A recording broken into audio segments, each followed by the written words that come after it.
गुन्हा दाखल झाला की नाही यावर पोलिसांचं मौन असल्याचं छत्रपती संभाजीराजे म्हणाले।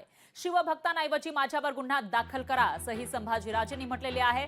तर कारवाई अतिक्रमणाविरोधात विशिष्ट धर्माविरोधात ही कारवाई नाही असंही त्यांनी या ठिकाणी स्पष्टीकरण दिलंय। विशाळगडावरील कारवाईला धार्मिक रंग देऊ नका असंही संभाजीराजे म्हणाले। विशाळगडावरील अतिक्रमण हटवा ही पहिल्यापासूनच आपली भूमिका आहे असं संभाजीराजेंनी म्हटलेलं आहे। आणि त्याचबरोबर पोलिसांनी आपल्यावर गुन्हा दाखल झाला की नाही याविषयी काहीही स्पष्ट केलं नसल्याचं संभाजीराजेंनी सांगितलं।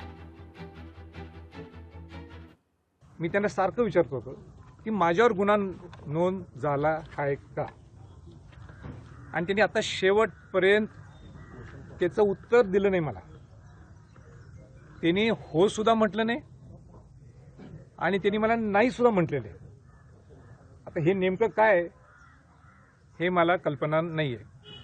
आता परत निघायच्या अगोदर मी त्यांना म्हटलं की माझ्यावर गुन्हा नोंद झाला असेल तर मला ह्या मिनिटालाच मला परत कोल्हापूरला जायची काही गरज नाही, मी इथं हजर राहतो।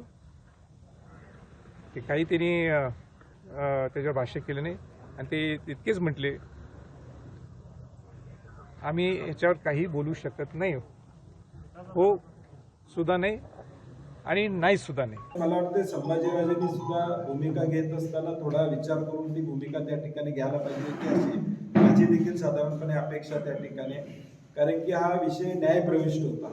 त्या न्यायप्रविष्ट विषयामध्ये त्यांनी स्वतः जिल्हाधिकारी, जिल्हा पोलीस प्रमुख यांच्यावर बसून चर्चा करून यातून काय मार्ग काढता येईल जेणेकरून कायदा आणि सुव्यवस्था बिघडणार नाही आणि शांततेच्या मार्गाने हे अतिक्रमण निर्मूलन होईल, अतिक्रमण काढलं जाईल याचा विचार त्यांनी त्या ठिकाणी करायला पाहिजे होता। कारण की लोकप्रतिनिधी म्हणून त्यांची जबाबदारी आहे की कायदा आणि सुव्यवस्था व्यवस्थित राखणे।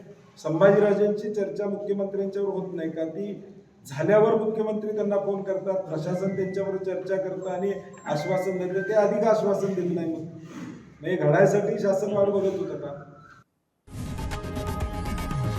लोकशाही मराठी ऐका, पहा, जागरूक रहा।